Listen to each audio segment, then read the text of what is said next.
بسم اللہ الرحمن الرحیم۔ السلام علیکم۔ آج کا ناول ہے انجان محبت۔ چلیے شروع کرتے ہیں۔ وہ یونیورسٹی سے جیسے ہی تھکی ہوئی گھر واپس آئی تو بنا کھانا کھائے سونے کے لیے اپنے کمرے میں آ گئی۔ سامنے بیٹھ کے تکیے پر پڑا لفافہ دیکھ کر اس کے چہرے کا رنگ اڑ گیا۔ وہ جھٹ سے اس کی طرف لپکی۔ ہبا اتنی پریشان کیوں ہو؟ میرے خط کی وجہ سے؟ پر میں کیا کروں، یہ لکھے بنا مجھ سے رہا نہیں جاتا۔ تم مجھے بہت اچھی لگتی ہو۔ تم اس بات کی فکر نہیں کرو کہ تمہارے گھر میں کسی کو اس کا پتہ چلے گا۔ تم مجھے اچھی لگتی ہو، اور آج تو پنک سوٹ میں بہت ہی زیادہ پیاری لگ رہی تھی۔ یہ کلر تم پر بہت اچھا لگتا ہے۔ ایسے ہی خوش رہا کرو جیسے آج خوش تھی۔ تمہارا اپنا۔ پڑھ کر اس کی آنکھیں پھٹی کی پھٹی رہ گئی کہ یہ کون ہو سکتا ہے۔ یہ لفافے پر کوئی نام یا ایڈریس نہیں لکھا تھا، بس اسی کا نام تھا، ہبا۔ وہ سر پکڑ کر بیڈ پر بیٹھ گئی کہ یہ کون ہو سکتا ہے جو لگاتار اس کو خط لکھ رہا تھا۔ اسے ایسے خط پہلے بھی اپنے روم سے مل چکے تھے۔ وہ کون تھا جو اس کے روم میں خط رکھ دیتا تھا اور کسی کو پتہ تک نہ چلتا تھا؟ میں سوچ رہی ہوں ہم تینوں مہندی پر ساڑی بنا لیں، علینا بولی۔ سب کزنز اس وقت ہادیہ کے کمرے میں موجود تھے۔ ہادیہ اور سعید کی شادی کی پلاننگ کر رہے تھے۔ ہاں صحیح ہے، اور بارات میں مجھے فراک بنوانی ہے، کنزا نے کہا۔ بھائی کچھ بولو تو صحیح، تو کہ تم کیا پہنو گی؟ علینا نے ہبا کا بازو پکڑ کر پوچھا۔ وہ ایک دم ہڑبڑا گئی۔ ہاں کیا کہہ رہی تھی تم؟ وہ جو کسی خیال میں گم تھی۔ سعید بھائی اور ہادیہ کی شادی کے لیے کپڑے سلیکٹ کر رہے ہیں، اور تم کہاں کھوئی ہوئی ہو؟ کنزا نے اسے گھورا۔ یار جو تم لوگ بنواؤ گے ماما کو بتا دینا، میرے لیے بھی ویسا ہی بنوا دیں گی۔ ہبا ہمیشہ کی طرح لاپرواہی دکھاتے ہوئے بولی۔ اچھا، اور یہ لڑکے کیا پہن رہے ہیں؟ علینا نے لڑکوں کی طرف رخ کیا۔ ہمارا کیا ہے، ہم شاپنگ مال جائیں گے اور جو اچھا لگے گا لے آئیں گے۔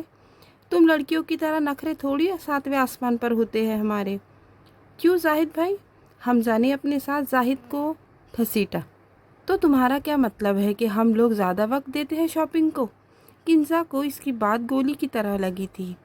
تو اور کیا، تم لڑکیوں کو ایک سوٹ لینا ہوتا ہے اور 10 دکانیں چھان مارتی ہو؟ جواب زاہد کی طرف سے آیا تھا۔ اوہ تو آپ لوگوں کی شاپنگ کون سا 1 منٹ میں ہو جاتی ہے؟ علینا نے جھٹ سے جوابی کارروائی کی۔ جی بالکل، کچھ ایسا ہی ہے کہ ہم جو بھی پہن لیں ہم پہ جچتا ہے۔ تم بندریوں کی طرح سوچنا تھوڑی پڑتا ہے کہ کیا پہنے کیا نہیں پہنے، کیا سوٹ کریں گا کیا نہیں کریں گا۔ کب سے خاموش بیٹھے احمد نے بھی اس ہلکی پھلکی بحث میں حصہ لیا، اور انہیں اندازہ ہی نہ ہوا کب ان کی آوازیں اونچی ہو گئی اور کمرے سے باہر جانے لگی۔ یہ کیا ہو رہا ہے؟ تم لوگوں میں تمیز نہیں ہے کیا؟ آہستہ بولنا نہیں سیکھا کیا؟ ذوالکفیل نے دروازہ کھولتے ہی زوردار آواز میں کہا۔ اس کو دیکھتے ہی سب کی بولتی بند ہو گئی اور سب کی سانسیں گلے میں اٹکنے لگی، سوائے ہبا کے۔ وہ سب سے بے پرواہ اپنی ہی سوچوں میں گم بیٹھی تھی۔ اف آج بچ گئے، ورنہ بھائی نے تو مار ہی دینا تھا جتنا ہم شور مچا رہے تھے، سر پر ہاتھ پھیرتے ہوئے کہا۔ اس پہ سب کا کہکہا بلند ہوا۔ ذوالکفیل ان سب کا بڑا بھائی تھا، اور وہ 1 ہفتہ پہلے ہی امریکہ سے اپنی تعلیم مکمل کر کے لوٹا تھا۔ سب کزن اس سے ڈرتے تھے، اس کی سخت مزاجی کی وجہ سے۔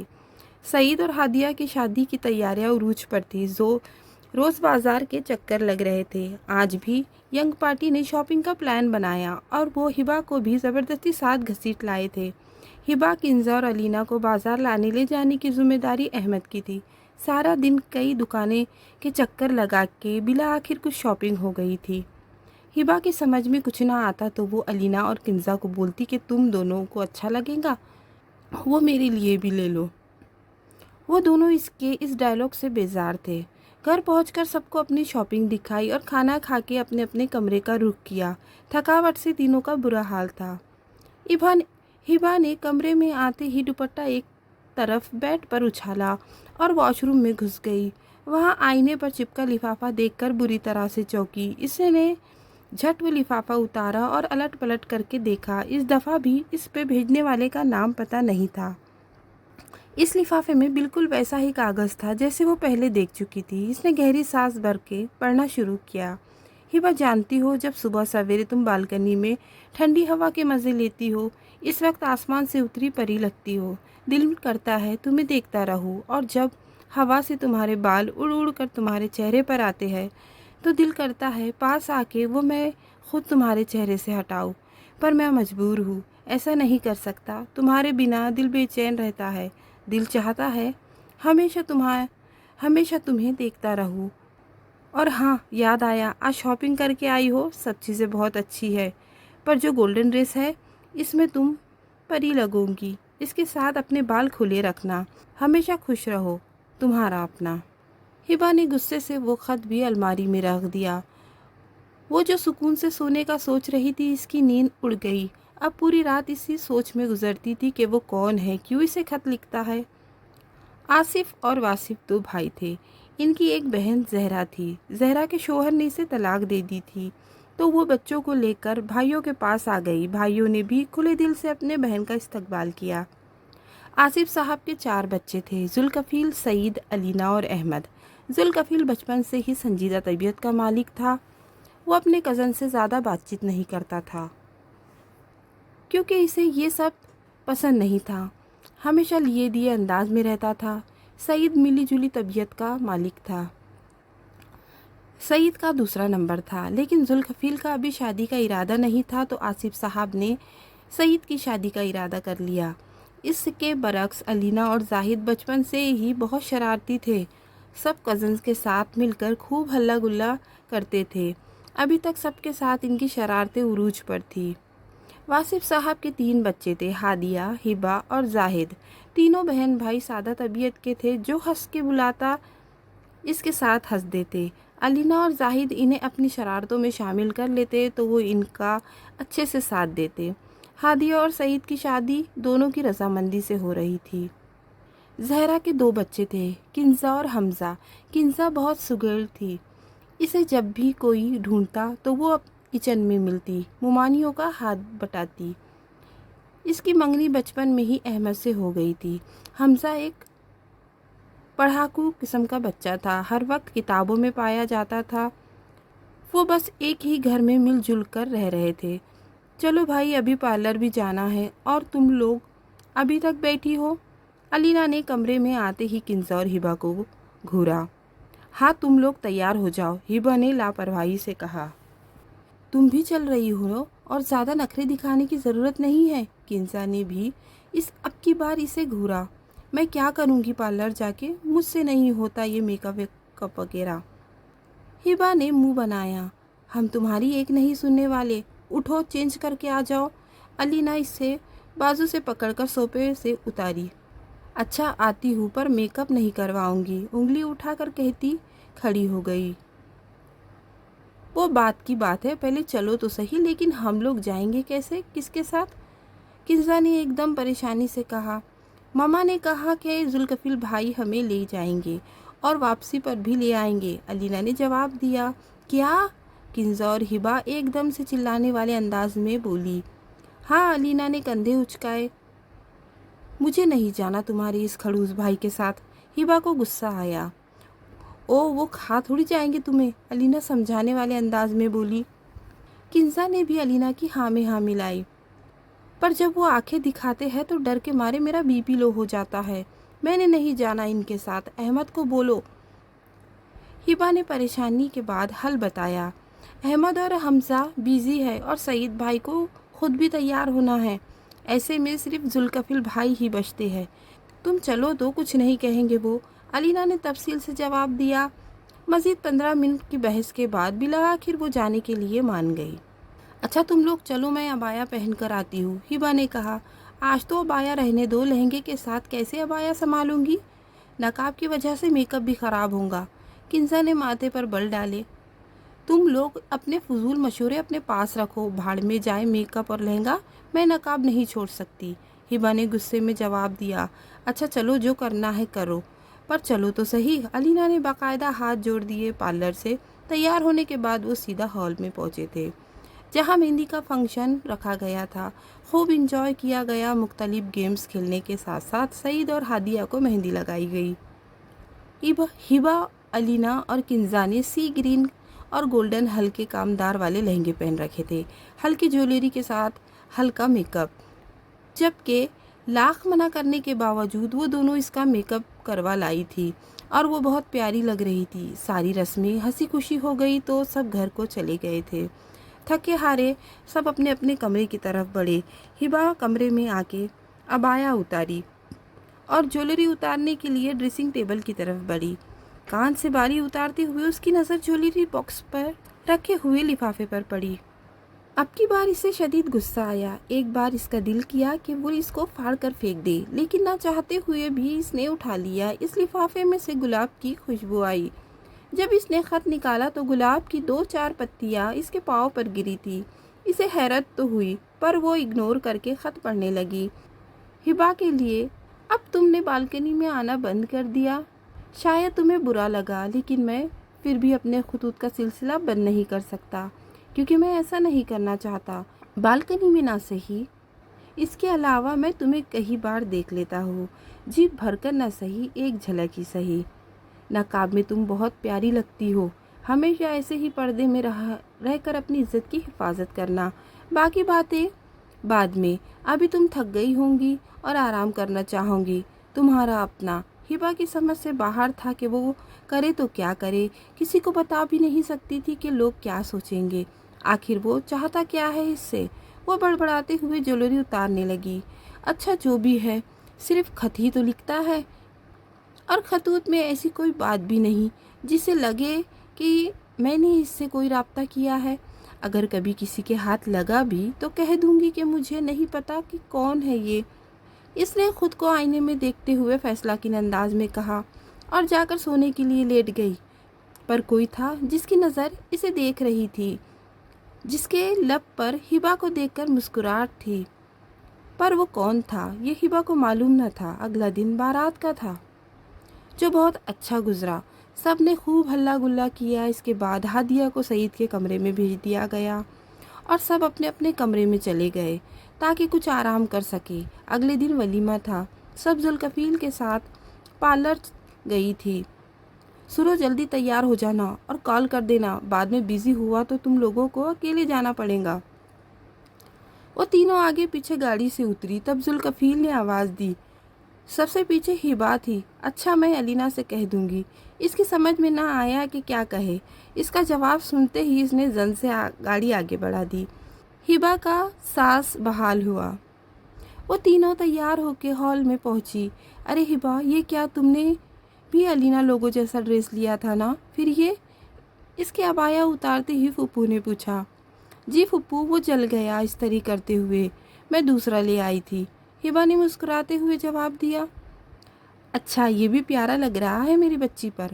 وہ مطمئن ہو گئی، پر ذرا دور کھڑے شخص کو بے حد خوشی ہوئی تھی کہ اس نے وہ ڈریس نہیں پہنا تھا، کیونکہ وہ چاہتا ہی یہ تھا کہ ہبا وہ گولڈن ڈریس نہ پہنے۔ وہ جانتا تھا کہ اگر وہ سیدھے سے اسے کہتا تو وہ نہیں مانتی۔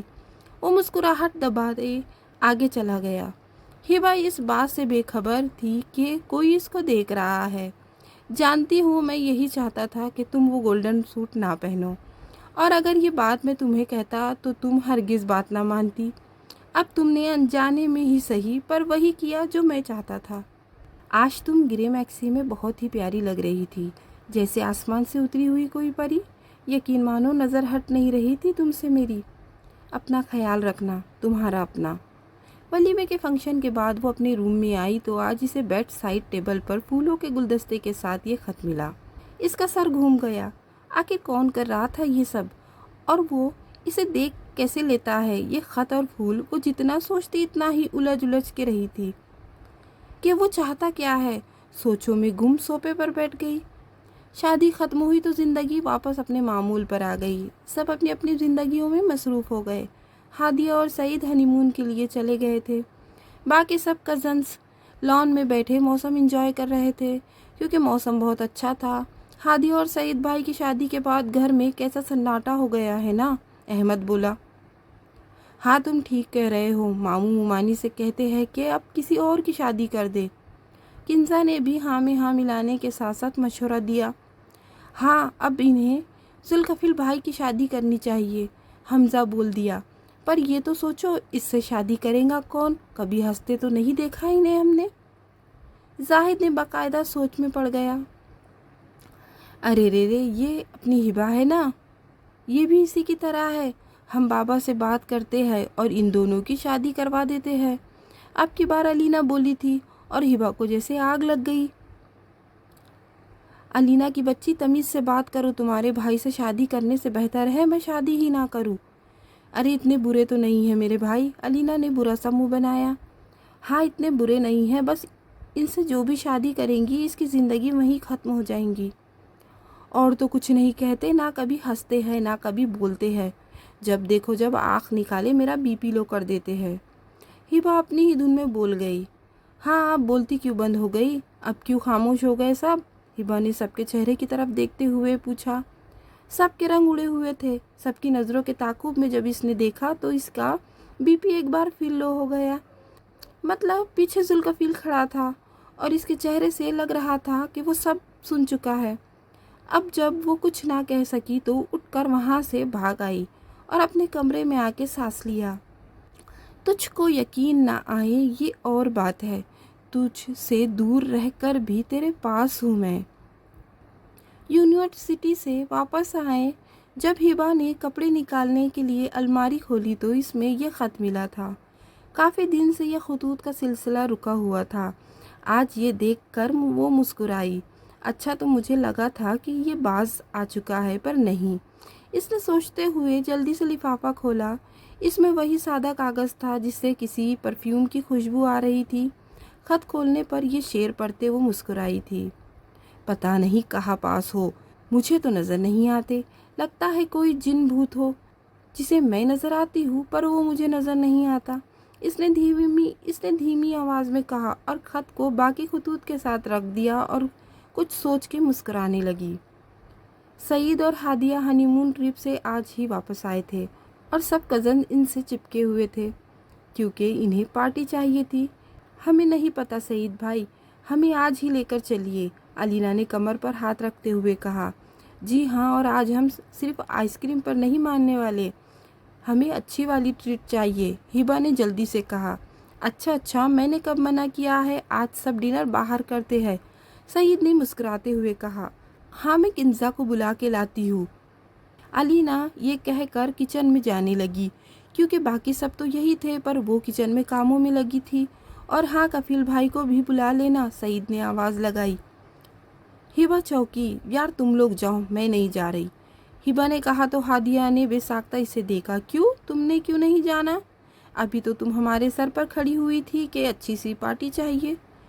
ہادیہ نے حیرت سے کہا، مجھے نہیں جانا اگر آپ کے دیور جناب ذوالکفیل صاحب بھی جائیں گے، ہبا نے بے دھڑک کہہ دیا۔ کیا کہہ رہی ہو تم ہبا، ایسا نہیں کہتے، ہادیہ نے اسے ذرا غصے سے کہا۔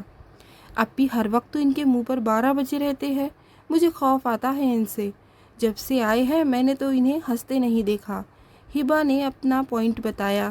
بھائی ہبا اب تم زیادتی کر رہی ہو، وہ تمہیں کچھ نہیں کہتے، یہ غلط بات ہے، کسی کو بھی مسئلہ نہیں ہے ان سے، صرف تمہیں ہی مسئلہ ہے ان سے، احمد بولا۔ مجھے نہیں پتا، بس آئی ایم سوری اگر تم لوگوں کو برا لگا تو، مجھے وہ پورے خڑوس لگتے ہیں۔ ہبا اس کی شان میں قصیدے پڑھتے جب ہی واپس مڑی، اس کا سانس 1 منٹ کے لیے اٹکا۔ وہ میں ہبا کی زبان میں تالے پڑ گئے کیونکہ سامنے کفیل کھڑا تھا۔ ارے بھائی آپ کہاں تھے، میں آپ کو آپ کے روم میں ڈھونڈ رہی تھی، علینا نے کفیل کو مخاطب کیا۔ ہاں بھائی ہم ڈنر کے لیے جا رہے ہیں، آپ بھی ریڈی ہو رہیے گا، سعید بھی جلدی سے بولا۔ دراصل وہ دونوں ہبا کو بچانا چاہتے تھے۔ آ جاؤں گا، کفیل ایک نظر ہبا پر ڈالتے ہوئے اپنے کمرے کی طرف چلا گیا۔ ہبا اسی لیے کہتی ہوں سوچ سمجھ کے بولا کرو، انہوں نے سب سن لیا ہے، ہادیہ نے ہبا کو گھورا۔ ہبا کا بھی سر جھک گیا، اسے شرمندہ ہوئی، اس دفعہ بھی کفیل نے اس کی سب باتیں سن لی تھی۔ تم لوگ چلے جاؤ، میں کہہ رہی ہوں مجھے نہیں جانا، وہ بضد ہوئی۔ ہبا کتنی بری بات ہے، کفیل بھائی سب کچھ سننے کے باوجود بھی کچھ نہیں بولے، اور تم ہو کے ایسے کر رہی ہو، کنزا اس کے پاس بیٹھی اسے ڈانٹ رہی تھی۔ میرے سر میں ویسے بھی درد ہے، مجھے نہیں جانا، تم لوگ سمجھتے کیوں نہیں، ہبا دھیمی آواز میں چلائی۔ ہبا دیکھو اگر تم نہیں جاؤں گی تو میں ناراض ہو جاؤں گا، میری شادی کی ٹریٹ ہے، میری سالی ہی نہیں جا رہی، سعید نے مصنوعی گفی کا اظہار کیا۔